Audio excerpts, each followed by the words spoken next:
Welcome everyone on behalf of course, the Godrej Archives. And Vrinda, thank you very much for your introduction and slight background on the role that Godrej, small role that Godrej played in the 60s, 70s, when advertising was so nascent in our country. And I'm glad you mentioned Ulka.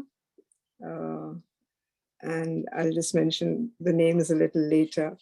But on behalf of the chairperson and trustees of the Museum Society, of the CSMVS Museum in Bombay, and the Museum Society, my colleagues on the Museum Society, our members and guests who are attending today, on behalf of all of us, Dr. William Mazzarella, we are very, very honored that you have agreed to give us this talk this evening on a topic that I know is close to your heart. And I know it's going to carry a lot of nostalgia from some of us who were just emerging from university in the 60s and 70s. And one of the most popular and interesting careers to take was advertising. And those of us who did English literature had an added advantage. And those of us who went to commercial arts school also had a great advantage because we had jobs waiting for us then. So very apt topic. The role of advertising has really evolved. The mediums have evolved. So we're very delighted, Dr. William, that you could give us this talk here today. A little background on what we are going to hear from Dr. William this evening. He'll be examining, as I said, a generation of Indian advertising professionals who emerged in the 1960s, broke away from the big multinational agencies to start their own operations. And Vrinda mentioned Ulka. And William, I'm really delighted when I looked at the people joining. I can say young Maya Katrak is with us. She was a twinkle in her parents' eyes when they started the advertising agency. So I'm really happy. And I'm also happy to see Pervin and Sean Mahoney, who are pioneers in this field in the 60s, 70s, until they decided that they'd had enough and wanted a better quality of life. So amongst others, thank you so much for joining us. So it was these young men and women who made waves in the 1960s, both in relation to the broader context of the Indian business world during these years, and in relation to the subsequent developments that we have come to know and acknowledge, and I quote the word, liberalization. So we're looking forward to this part of our history, an important part of business history that you're going to share with us. And a few words about our scholarly speaker for today. He holds a prestigious chair at the University of Chicago, the Newcomb Family Professor of Anthropology. And he's taught at this university since 2001. He works on the political anthropology of mass publicity, critical theory, affect and aesthetics, psychoanalysis, ritual and performance. And I'm quite intrigued, the occult shadow of the modern. He has several publications to his credit and numerous papers, peer-reviewed in journals. But I'd just like to mention a few which are quite apt for this evening's talk. Shoveling Smoke, Advertising and Globalization in Contemporary India, which came out in 2003. Sensorium, Cinema and the Open Edge of Mass Publicity in 2013. Of Mass Society in 2017. He is the co-author with Eric Santa and Aaron Schuster of Sovereignty Incorporated, 3 Inquiries in Politics and Enjoyment, which came up in 2020. So that was really in the middle of the pandemic. He's the co-editor with Raminder Kaur on Censorship in South Asia, Cultural Regulation Between Sedition and Seduction. What a lovely title. And that came out in 2009. And he's the editor of the K.D. Kathrak Collected Poems, which came out in 2016. William, we're really delighted we're looking forward to this evening. And I know that you are amongst friends over here, and you're really an Indophile. So with these few words, I'd like to just thank the technical team. We have with us Aishwarya, Mrinalini, and Yashraj, of course, as always, very ably steered through this new technology by Professor Jason Johns. So thank you, tech team. And now I hand Dr. Mazzarella to all of you.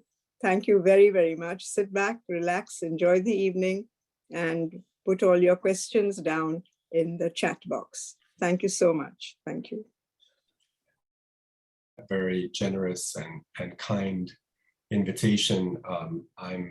I'm only sorry that I can't be there in Mumbai with you. It's been too long since I've been back in the city, but even just this little interaction feels like I'm already back there. I also wanted to thank Brunda Patare and the Godrej Archives for giving me this prompt to pull together pieces of a project that I've really been working on for many, many years, but had not yet really had a chance to say something concerted about. Before I start, I also wanted to note that one of the melancholy aspects of working on this project now is that so many of the people who spoke to me and who generously shared their thoughts and their time with me are no longer around. And I just wanted to mention some names in that list. Anwar Ali Khan, Sudarshan Tir, Subhas Ghoshal, Andy Holloway, Anil Kapoor, Kersi Katrak, Usha Katrak, Pal Mundkur, Kiran Nagarkar, Alec Padamsi, and Frank Simoes. And I wanted particularly to dedicate this evening's talk to Gautam Rakshit for his kindness and his generosity in helping me with this project when I really didn't know what it was many years ago. And I only actually discovered his passing in the process of putting this talk together. So that was a bit of a blow, and this is dedicated to him. All right, let me start sharing the screen. So you should be able to see the PowerPoint. This is a tale of two stories. It's as if the two stories belong to different worlds, or rather they tell of the same events, but in such different tones that it becomes hard to understand them as referring to the same events. The first story is heroic, thrilling, daring. It tells of the young Bombay ad people, mostly men, but one or two women as well, who during the 1960s broke away from the stifling corporate agencies they'd come up through to start their own independent operations. Not just independent, creative, brash, buccaneering.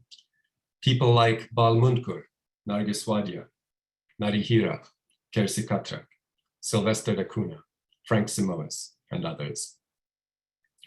Bombay itself was changing at breakneck speed during these years, as captured in Raj Tapar's memoirs.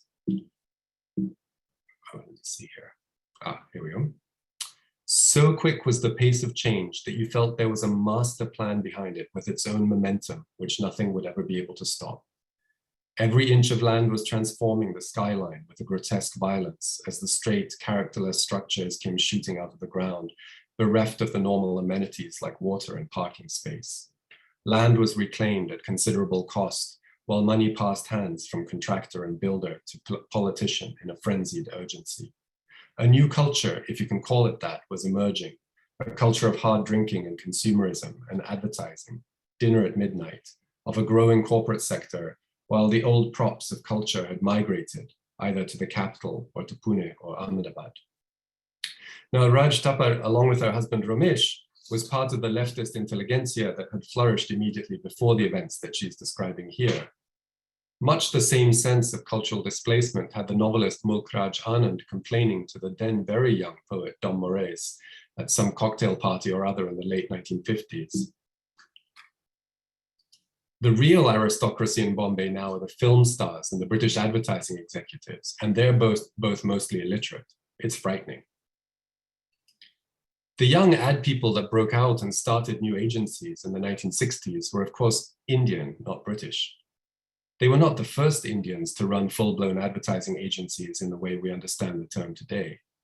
But the point is that they gloried in breaking away from old pieties. and they reveled in the big gesture. When Bal Munkur started Ulka, he splashed out on 8,000 square feet of office space in the Nirmal building at the newly reclaimed Nariman Point, at the then outrageous rate of 2 rupees per square foot, twice what anyone else was paying, and twice as much space as he actually needed. At that time, there was no Air India building, no Express Towers, no Oberoi Hotel. Not quite flatlands, but from high up in the new offices, it might as well have been. When I interviewed him in the late 1990s, Frank Samoas remembered the British-led advertising world that incubated him and the rest of his generation at the turn of the 60s. It was actually the top of the parabolic, expat parabolic curve. They were here in vast numbers. Most of them were colonially biased in various ways. They were perfectly happy to allow competent Indians to do the work and live a fairly sybaritic life. They had large houses, they had servants, they had club memberships, they had all the privileges. They also had an income structure at the agencies, which was about 500 to 600% higher than the Indians who were doing the work. And Sylvester da Cunha, for his part, recalled the petty status hierarchies at the established agencies. You were judged by the kind of tea you were served, whether you were served in a cup or in a cup with a tray, or with a tray with pouring things, judgment. Whether it had a napkin at the bottom of it. Did you share a cabin? Did you have a cabin? How large was your cabin? The big agencies were, one could say, unwitting Trojan horses, packed with the shock troops of the future. Lintas around 1960 was home to Alec Padamsi, Sham Benegal, Gerson da Cunha, Kersi Katrak, and Nargis Wadia. Bal Munkur, Frank Samoas, and Narihira were all at Benson's. Sylvie da Cunha was at ASP. The break, when it came, was startling. The new advertising certainly wasn't shy. Mohammed Khan, who worked at Kersi Katrak's MCM during its brief glory years, and then went on to co-found Rediffusion, told me, what MCM did was they used huge ads. They were about 4 to 6 times as large as every ad that came out. It just sort of hit you in the middle of the forehead. It was like a sledgehammer, very dramatic. Just like Bal Munkur had bought office space that he didn't even really need, MCM would buy advertising space on the page, even if they didn't fill it all, just so that they could own it. Again, the big gesture. In the established system, agencies weren't supposed to steal clients from each other, but new outfits like MCM pitched aggressively and speculatively for clients. And whereas the old agencies would give their clients options, various versions of a campaign or various campaign ideas, the new generation staked its pride on not pandering to the client's whims. Samoas again, we believed in creativity more than anything else, and we were very cocky in our belief and the success that brought us so far. And we brooked no nonsense from our clients. We said, take it or leave it. This is what we think you need. This is why you come to us. If you want to buy it, buy it. If not, farewell. Or, as Mohammed Khan put it vividly, you go to a doctor. Does he tell you, do you want cancer? Do you want a headache? Do you want pneumonia? Come on now, choose. I mean, what are we? Options for what? Who's the expert here? Who's the guy who should know? When you present options, that means you as an agency are not sure of what you want to do. You don't know yourself. That's a very sorry comment on the agency. The story of the creative revolution in Indian advertising isn't so much about historical accuracy, or even necessarily about good advertising. It's not uncommon these days that people look back at many of the ads from the 1960s as being full of words, but lacking a big idea. But the story is told perhaps most of all as a fable of spirit, of the glimpse of a different world, and of the seductive promise that doing well in business could actually be a kind of unbridled fun for those who could handle the prospect of failing or being fired. Okay, so that's one version of the story of the 1960s breakout generation. Here's another. This too is a fable of spirit, but of a very different kind. Consider a conversation that I had with Piyush Pandey in 1998, by that time a creative star at Ogilvy and Mather. Pandey came up through O&M at a time when it was still dominated by the people who had broken out in the 1960s, who now in their turn had become the establishment. Times had changed. The ground had moved beneath their feet. The coming of commercial television in India in the early 1980s had completely transformed the advertising scene. Advertising had become more about telling short and emotive visual stories than about coming up with witty and literate copy. Advertising moved closer to Bollywood. Fluency and creativity in Hindi had become decisive in a market that was now truly a mass market. From this standpoint, the rebels of old looked more than a little out of touch. The days of the long-winded, urbane copywriters with literary ambitions were numbered. All those ads for the Café Royal at the Oberoi Hotel that went on about how the waiter would look askance at you if you put ice in the wrong drink.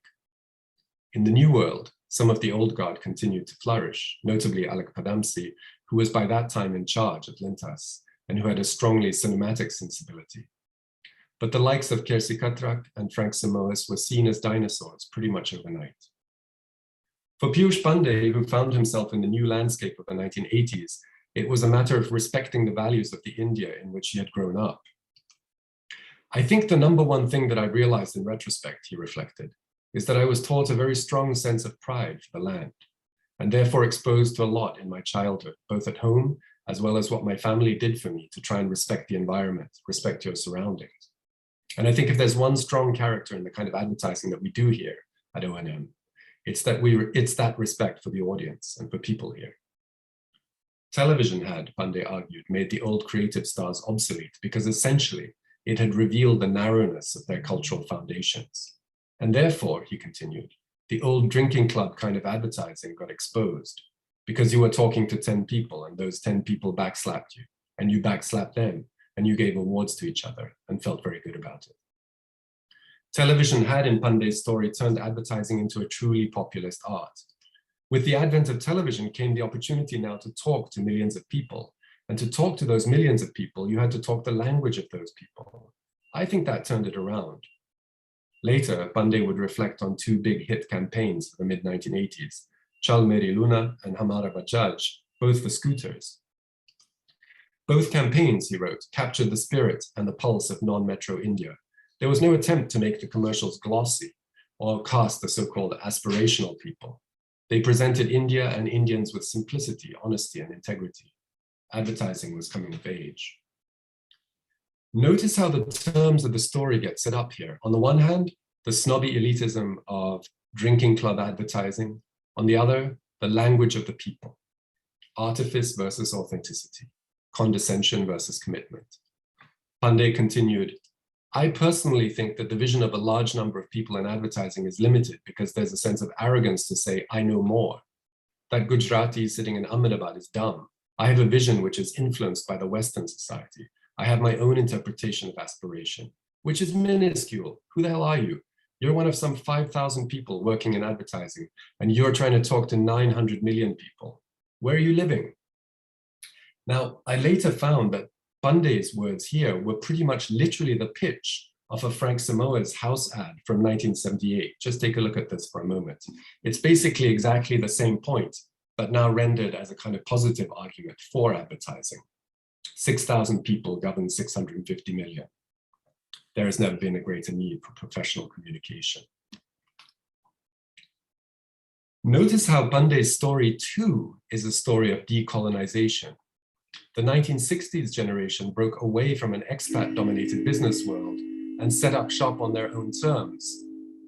But from the standpoint of the 1980s and after, their identifications were still too Western, and in that sense, too colonial. They may not have looked to England anymore, although many of them still went on pilgrimages there. Their heroes might have been the brash New Yorkers of the Madison Avenue creative revolution, George Lois, Bill Bernbach, and others. But from a later standpoint, they remained ignorant of the real India, the India of small towns and villages, the India outside South Bombay. Once upon a time, Subroto Sengupta, head of the Kolkata-based Clarion agency, satirized the Bombay ad crowd of the 1960s as the Churchgate set. By the time I first met Piyush Pandey in 1998, that was clearly an insult. Pandey didn't mince his words. I walked into that industry, he recalled. Those were the heydays of the Alec Padamsis and the works. And it took a little while to try and do something different. It took a couple of years for them to take notice of what you were doing. It took a couple of years for them to give us an award for fairly grassroots kind of stuff.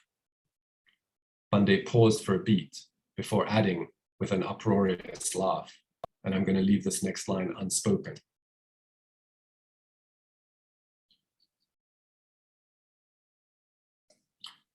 How should we think these two stories together? Is it just a question of generational transition? Is it a matter of the true Indian market gradually emerging such that earlier limited approaches inevitably give way to better, more inclusive later ones? That would certainly be the way that one would explain it if one were looking at it from the perspective of liberalization and everything that followed. But that would be problematic in its own way because it would mean accepting the ideological premises of liberalization as the true and inevitable path. It would mean accepting, for example, the premise that consumption is a natural form of citizenship, which is a premise that liberalization itself installed. By the same token, I don't want to fall into the trap of simply reproducing the nostalgic narrative of the old days, a narrative shot through with longing for an older, vanished city, Bombay rather than Mumbai, the romance of a heavy drinking city under prohibition, of speakeasies run by Goan aunties, of 350 rupees a month for a shared room in Colaba, of 38 rupees for a good steak at the Rendezvous restaurant on the top floor of the Taj Intercontinental, of young women in low-slung hipster saris and young men daring to don collared shirts for the first time, of afternoons spent leafing through imported magazines at the US Information Service and the British Council, or browsing the Strand bookstall, of hanging out at Volga, Alibaba, Bombelli's, the other room at the Ambassador, or the Little Hut at the Ritz. Business meetings over a liquid lunch with the advertising manager from the Times of India at the Harbour Bar to get your ad placed, and then still having to send someone to the Times press at midnight, armed with a bottle of hooch, to make sure that the guy who did the typesetting didn't bump your ad for someone else's at the last minute. It's all very charming, and I'm as susceptible as anyone. But it also seems extremely distant from everything that was playing out in those very same streets in the late 1960s and early 1970s. The whole tumult of India in transition, documented in news reports in starkest contrast to the ads placed right alongside. The late 60s and early 70s were a time of exceptional political turmoil in India, strikes and lockouts, devaluations, 2 wars with Pakistan, street clashes between competing unions, shortages, the trauma of the Maharashtra famine in 1972, which sent waves upon waves of desperation into the city. In short, all the turbulence that culminated in Indira Gandhi's declaration of emergency in 1975. During the 60s and the early 70s, Indian democracy was expanding and it was vernacularizing. To use the anthropologist Thomas Blum Hansen's phrase, it was plebeianizing. For the cultural establishment, it was a confusing, even frightening time. An ad person might find cushy shelter at the Bombay Gymkhana, the Willingdon Club, or wherever, but it was a tactical retreat and in some ways an anxious one. In the ad world of the 60s, big booming personalities and performative trappings compensated for deep insecurity, uncertainty about their place and their standing in the India that was emerging around them. This wasn't just a question of language or a question of how to relate at a cultural level. It was also a very real sense of discomfort with and alienation from the rough and tumble mass democracy that was coming into its own in the streets during those years. As one contemporary recalled, it was an extremely cocooned world. I went to a few parties where they were at. It could have been in Manhattan with India where it was. It was just far apart, far away. I think there was an impotence with the world of Indian politics. There was a sense of not being able to handle it, not being able to manage it, to handle someone from the Shiv Sena who'd take out the thugs and have your knees broken. They couldn't handle it. Then again, who can? Standing up to that kind of intimidation takes a particular kind of locally rooted credibility and public profile. But it all added up to the sense that advertising folk, while presuming to address the consuming public, understood little of the real world and even less of the real India. Of course, there were plenty of youngsters from fancy families who were radicalized during these years, many of them coming from the same backgrounds that fed the advertising business. But as one man who joined the Bombay ad world in the early 1970s recalled, it was a time where the chasm that separated those who burned for Naxalite revolution from those who got their fashion kicks from the junior statesmen seemed uncrossable. So again, how can we navigate the two stories that I've outlined without either falling prey to the nostalgia of the earlier generation or the triumphalism of the later one? Historicism is an easy habit, that is to say, the tendency to view the past through the lens of the present, as if the past is only ever a preparation for or an imperfect early version of the present we now inhabit. What I mean by the lens of the present is, in this context, the lens of liberalization. Most importantly, how liberalization equated consumerism and citizenship in a way that has become a kind of common sense today.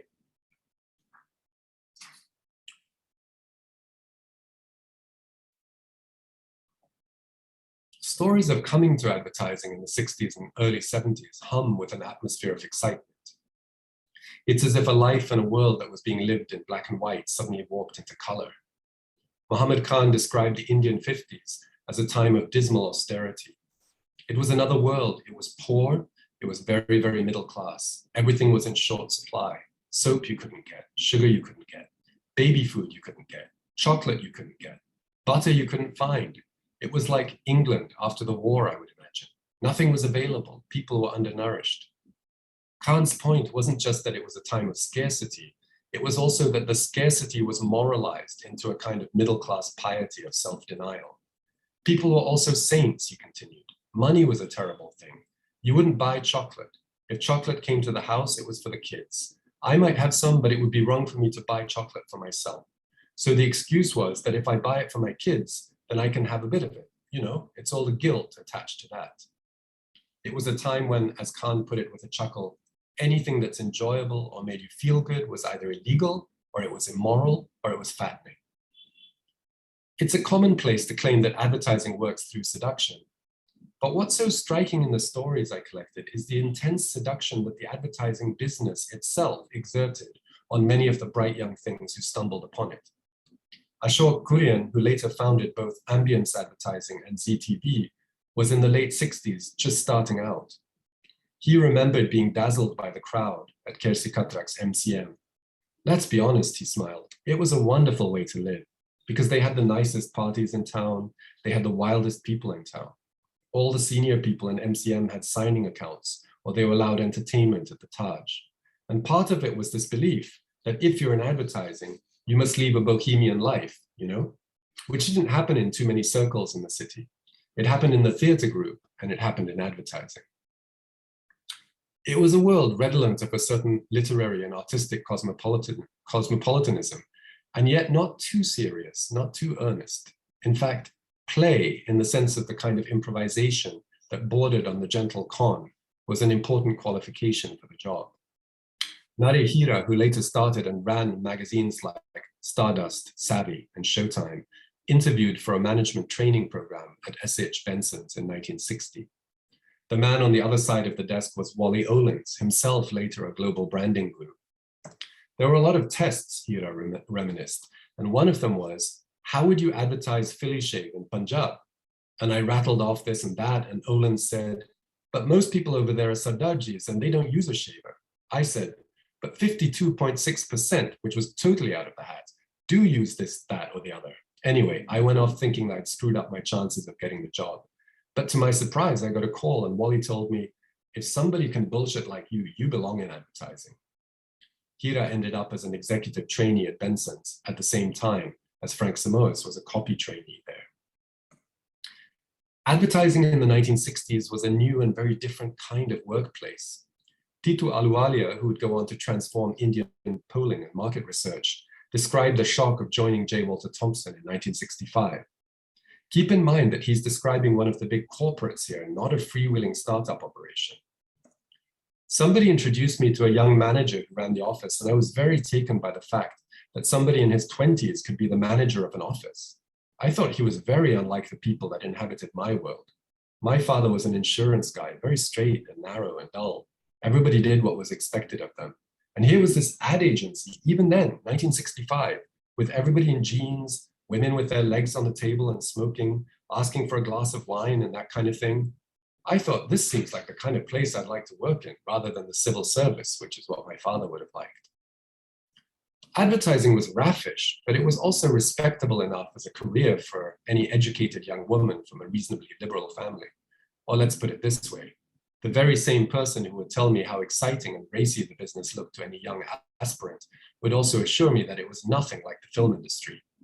One of my interlocutors had been telling me what a glamorous reputation advertising had in the early 60s when he made his way in the business, and how, quote, everybody thought that you'd meet models, you'd do this, you'd do that, unquote.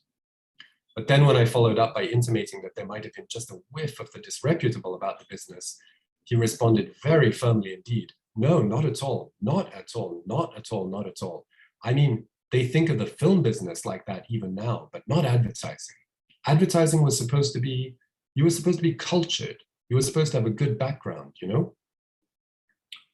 We might conclude perhaps that part of the fascination of advertising in these years was precisely that it allowed an exciting expansion of what the very idea of being cultured could mean.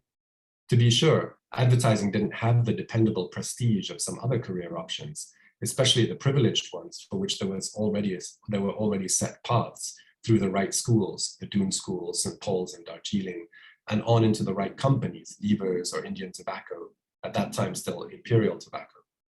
But advertising provided a haven for people who couldn't or didn't want to adapt to the 9 to 5, to the bowing and the scraping. A place where you could be creative and enjoy yourself without having to be a starving artist. With his usual flair, Alec Padamsee remembered the realization that gradually dawned on their contemporaries as he and his friends from the theater discovered advertising in the 1950s. They said, hey, this is wonderful. You can make money being creative. Lovely. Never thought of it. In the early 70s, the Indian magazine boom that kicked off with titles like India Today just a few years later hadn't yet happened. Nor had the explosion in Indian language newspapers really taken off, or the cable and regional TV channel boom that was to follow in the 80s and 90s.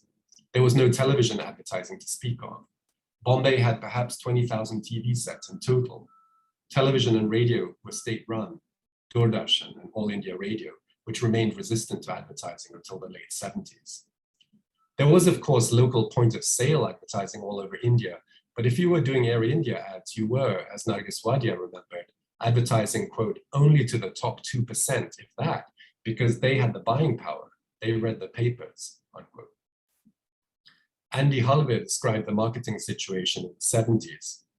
Advertising was not big business. Frankly, advertising was a luxury and an essential. Let's take an example. You're making Lifebuoy, the lever soap. You're selling it in 350,000 outlets around the country, most of whom you can't reach because there is no mass media available. The mass medium at the time was actually the cinema theater. And because of the license Raj, capacities were constrained. You couldn't produce more anyway, so why bother? You were selling everything you could. Everything was in short supply. You didn't need advertising. It was the era of, as Halve put it, them's that's got the licenses gets the licenses. Distribution itself could be a moneymaker for producers. Invariably, there was a shortage, Ashok Kurian explained. So you give the product to a distributor who paid you a whole lot of cash just to get the product from you, and he sold it on the black market.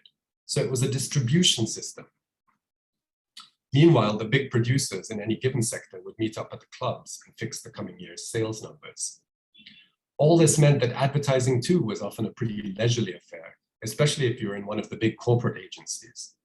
The cozy nexus that I just described started to come undone in the late 60s, but the agencies that had in-house clients, like Lintas, could still bump along without breaking much of a sweat. Andy Holloway remembered the atmosphere at Lintas, which he joined in 1977. We had this account supervisor, a charming guy, Holloway recalled.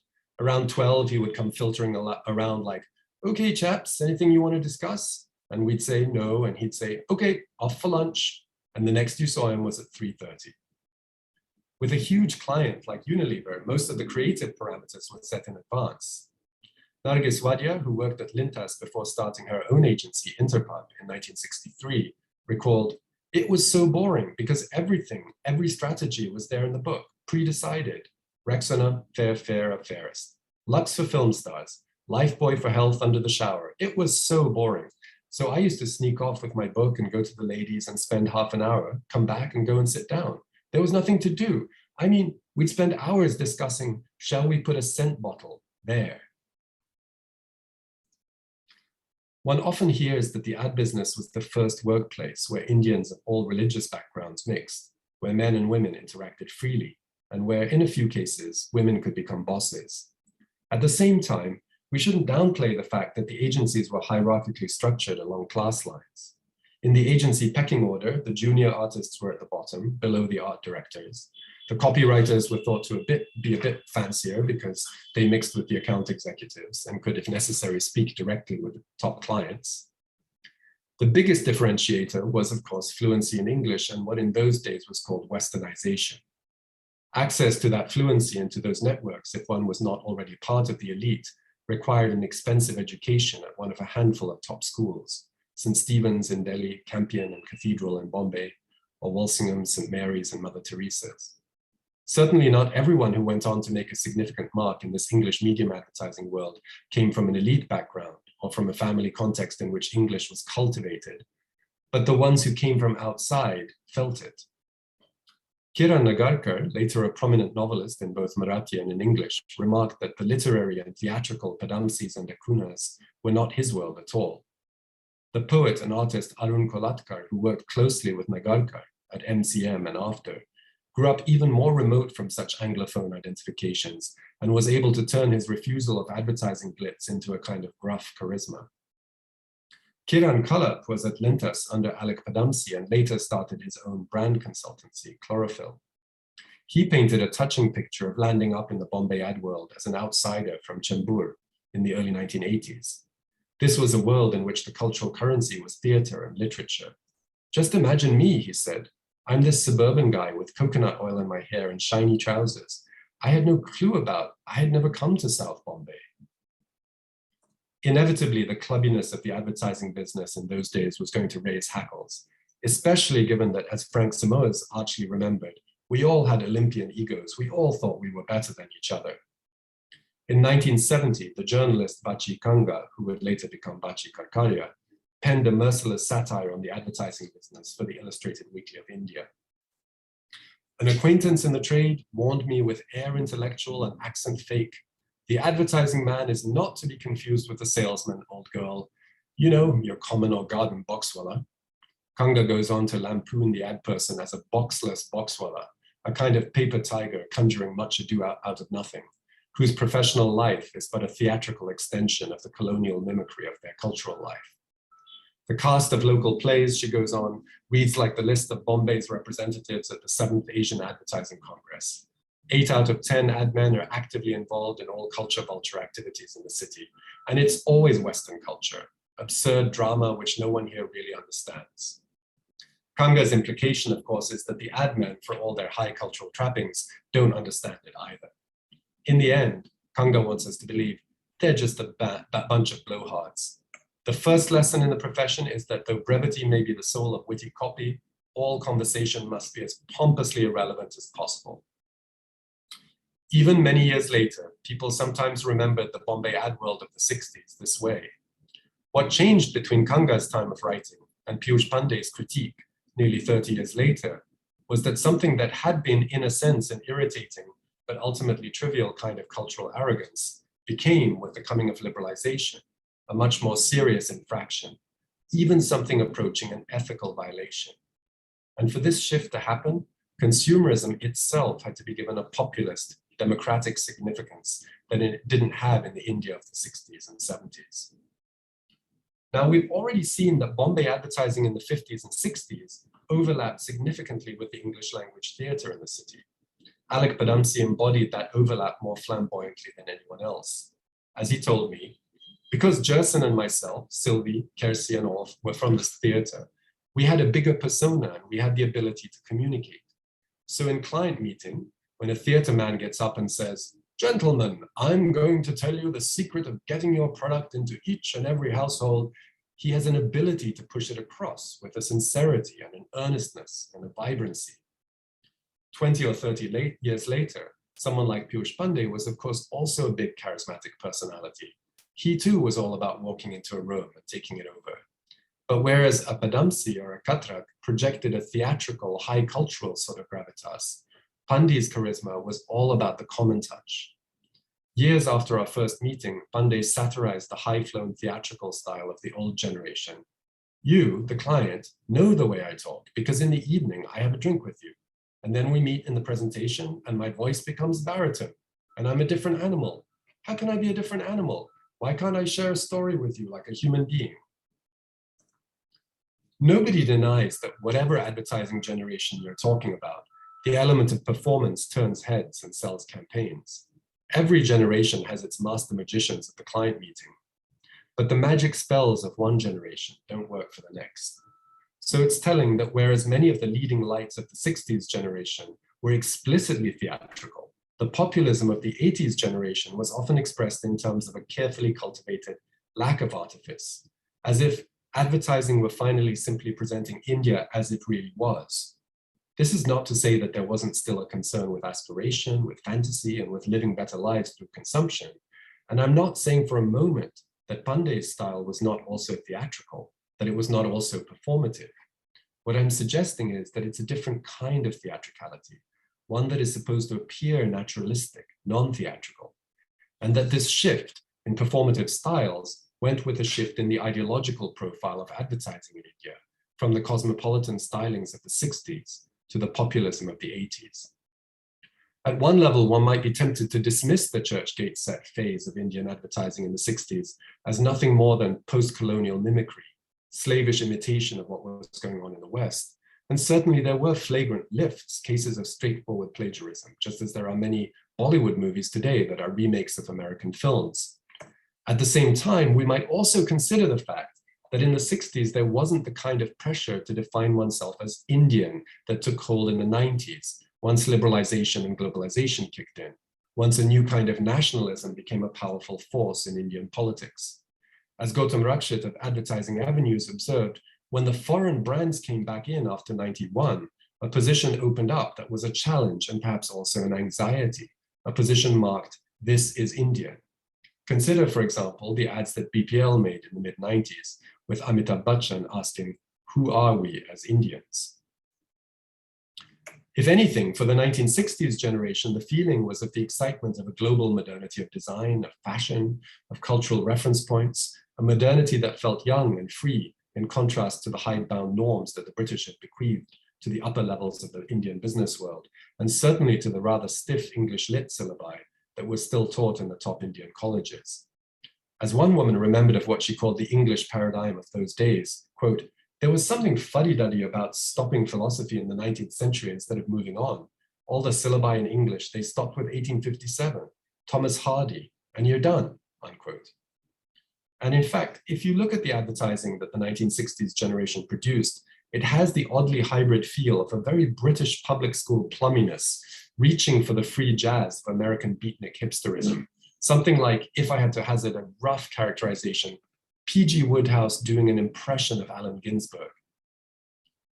Advertising in the 1960s provided a cultural home for a generation that was, in a sense, marooned between an outmoded British canon and a series of indigenous reference points with which they didn't identify either. In that sense, this generation of ad people were perhaps the forerunners of what in the 1990s became the global publishing phenomenon of Indian writing in English. And of course, in many of those novelists had at one time or another been copywriters in ad agencies. If we wanted to get really grand, we might even say that this generation of ad folks mediated the transition between two world historical imperial projects: the 19th century British-dominated civilizing project and the 20th century American-dominated consumerist project. Now, scaling it down a few notches, I would say that the major difference between the Churchgate set and the Piyush Pandey generation was not that one was out of touch with the real India and the other wasn't. Rather, it was that the historical context had shifted such that consumerism and the advertising that promotes it could now start to look like a form of participatory democracy. So when we criticize the Churchgate set for being elitist and out of touch, we should also acknowledge that they were working at a time when advertising was, to adapt a phrase from the novelist Amit Chaudhry, marginal to the larger and solemn task of nation building. Chaudhry isn't talking about advertising here. He's reflecting on the way that Indian poetry and fiction written in English has had to bear the stigma of inauthenticity, of not being socially or politically relevant. But we could easily say the same of the advertising generation of the 1960s, marginal to the larger and solemn task of nation building. And that's what changed in the 1980s. At that point, advertising started to become precisely an idiom of nation building. It wasn't until the 80s, and especially the 90s, that Indian policymakers and Indian public culture started aligning with the global consumerist recipe that the United States had been pushing quite explicitly for much of the 20th century. And the advertising business was the most important herald of this global ideology. There is, of course, a kind of irony in this. What Ravinder Kaur has ironically called the brand new nation unleashed by liberalization, everything that we know as India shining, incredible India, make in India, and so on, all this was able to emerge onto the global stage, proudly confident in its Indian identity, by finally taking on board what until quite recently had been the Cold War consumerist project of US empire. Way back in 1937, the US head office of the J. Walter Thompson Agency put it quite directly in a booklet called A Primer of Capitalism Illustrated, and I quote, "In all history, there has been nothing remotely like modern American business as a sensitive index to popular likes and dislikes. It is democracy plus." In the 1960s and 70s, this kind of thinking was still officially anathema in India, which meant that making advertising in India during that period was, at an ideological level, an entirely different proposition than it is now. One could say that it was a time in which advertising was quite literally politically incorrect. The first cohort of MBAs entered the advertising world in the mid-70s. Advertising became a profession in a way that it hadn't quite been before. Courtesy of the so-called science of marketing, consumption began to look like the most sensitive index to popular needs and democratic dreams. Democracy plus. I'm not trying to say that things were better in the 60s. I think it's true enough that the Churchgate set, if we want to call it that, did in many ways distance itself from the democratic struggles that were roiling India during these years. In some cases, this was, as I've suggested, an active choice. But this is not to say that the populist advertising style that followed the television revolution in the 80s was more politically responsive. Or rather, in a certain sense, it was more politically responsive, in the sense that a weather vane responds to prevailing winds. It's often said that the policy of the Indian state from the 50s through the 70s was to contain the private sector. By the same token, the beginnings of liberalization in the 80s were part of a larger effort on the part of Mrs. Gandhi and the Congress Party, who had returned to power in 1980, to find a long-term solution to the political challenges that had mounted all through the 60s and 70s. All the ructions that V.S. Naipaul once called a million mutinies now. In that sense, mass consumerism in India was part of a larger strategy of political containment. Advertising responded to the opportunities of liberalization by becoming more demotic, which is perhaps not quite the same thing as more democratic. I don't want to reduce the Indian consumerist revolution to political reaction, any more than I want to romanticize the 1960s. Rather, I'm suggesting that we call into question the just so story, whereby advertising redeems its earlier elitism by becoming a true expression of the real India, democracy plus. Again, I want to be clear about one thing here. I'm not interested in the usual boring argument about how consumerism is a deflection or a distraction from so-called real politics. I actually think that there's plenty of political significance going on in advertising, even if it doesn't appear directly as politics, and even if the people who make it don't understand it that way. And certainly, if mass consumerism in India was part of a larger strategy of political containment, then it has also tended, one could say, to feed the very energies it was meant to control. A memory comes back to me. I'm putting my shoes on, getting ready to leave the flat of one of the great art directors of the 60s generation. We've spent the past couple of hours poring over and discussing the ads that his agency made all those years ago. Suddenly he looks at me soberly and says, "You know, most of those ads don't really seem so special to me now, after all." There's certainly sadness in his words, but there's also a sense that the magic is still real. It just isn't all or even mainly in the ads. For all that the 1960s generation is remembered for its creativity, and there were some real breakthroughs, I would argue that perhaps its most charismatic creation was itself, the dream space of the agency world. And I think that if there was something utopian about that dream space, then we have no right to dismiss it. One doesn't have to be a Freudian to see how the generational transition between the 60s and the 80s has strong Oedipal overtones. I don't just mean in the parricidal sense, although there was, as I have shown today, plenty of that. I mean, too, the disavowal that has to take place in order to grow up, the putting away of childish things. When Piyush Pandey wrote about the 80s that advertising was coming of age, at one level it was just a conventional phrase. But when we look back now, if you'll permit me some Freudian language, it's as if the 60s generation does represent a kind of polymorphously perverse stage of Indian advertising, a time when every zone was erogenous and infantile narcissism was undisturbed. Again, from the standpoint of the present, the coming of the MBAs in the 70s and liberalization in the 80s and 90s represents the moment when the business has to grow up, to get serious, to become responsible with its money, and to organize and discipline its creative impulses by submitting them to the so-called science of marketing, to surrender its babbling to the big idea. After all, and above all, to take on the dull moral dignity of social utility. But we all know the cost of growing up, an intense ambivalence directed at the impermissible pleasures that have had to be rejected, an ambivalence that blends rage with nostalgic longing. And this perhaps helps to explain the simultaneous sense of aggressive rejection and soft-focused sentiment that clings to the memory of the 60s generation, a generation one could say that had to be killed in order to play its historical part politely. This was the price paid by many of the stars of that generation. In return for being written up in every retrospective article as the legends and the icons of the creative revolution, they had to accept a place in the brave new age of liberalization where they could only appear, as it were, in quotation marks, a citation of an earlier time, admired, but also at the same time a little derided for their outmoded avuncular grandiosity.